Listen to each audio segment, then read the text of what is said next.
Hello, ladies and gentlemen. James here. I'm down here on the Lower East Side.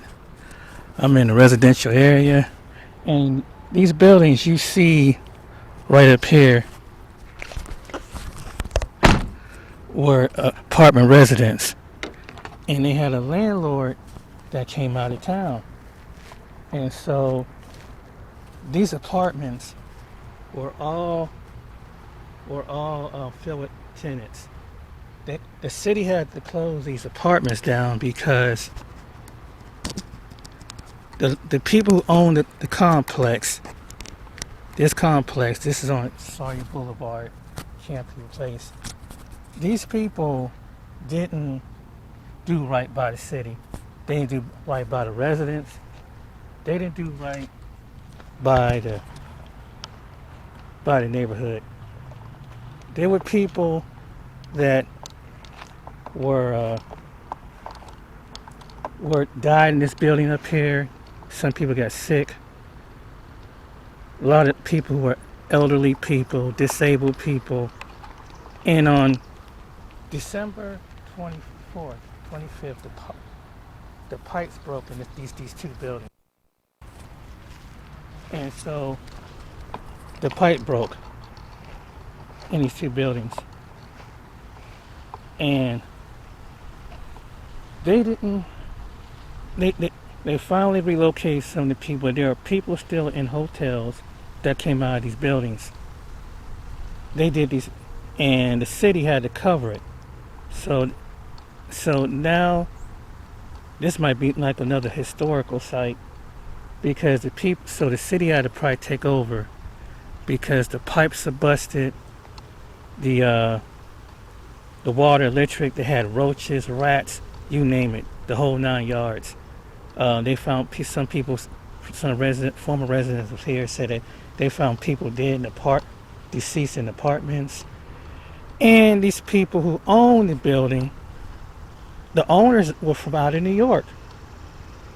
And as my one content creator said, they were part of the Bernstein Bear community. They own these buildings. And the city kept getting on them about, hey, city code, hey, you need to get at these buildings. And people were suffering. It was the saddest thing you ever want to see. There were people they couldn't enjoy their holiday because these scumlords didn't even take care of their building. And the people had to move out. And it was like they had moved to different hotels. It was the saddest thing. And most of the people that probably lived in this building probably lived in this area of Columbus all their life. And so there's a shortage of low-income housing for people who are disabled, elderly people, disabled veterans, people with all kinds of conditions. And they're trying to do as many can because the homeless population in Columbus has increased. And so right now the city's trying to grant many people that come out of buildings like this, and I'm going to show you another building on another part of town where they had to relocate, shut down, and move all the residents out.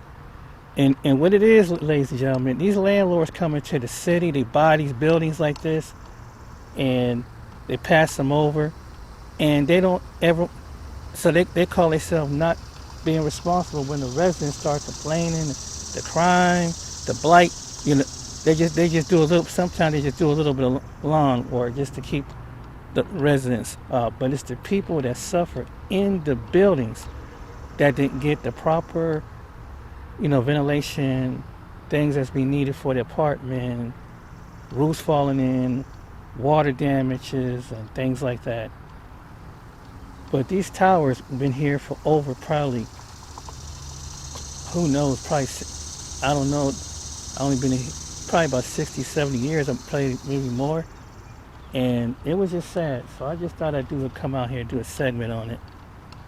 But yeah, but these scum lords who own this building let the people suffer on Christmas, in December 2023. It was all over Columbus local news. And now those people, some of the people have relocated, but you still have people in hotel rooms that were one of the many places in Columbus that these scumlords don't take care of their buildings. You know, and CMHA here, they only got so many vouchers and applications, and it's probably most people that is probably people that's probably having who knows it's probably Democrat stuff, because you probably got people moving from, they probably come from over the border, they probably made their way here to Columbus, so that pushes the people who who's a resident, once a taxpayer, but sometimes they lost their job, they got sick, and they fell on hard times, and they took a hit to income.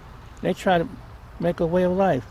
But you got these scumlords that come in the city, they'll take a building, something similar to this, either they'll tear it down, because and they'll rebuild it back up and charge about $1,500 to $2,000. That's probably what's going to happen. If they redo these buildings, they're going to tear it out, redo it, and do like they do all over in American cities, to move the low income, the poor out. And so that's what the commissioners and other people have. But yeah, I just wanted to show this. All right.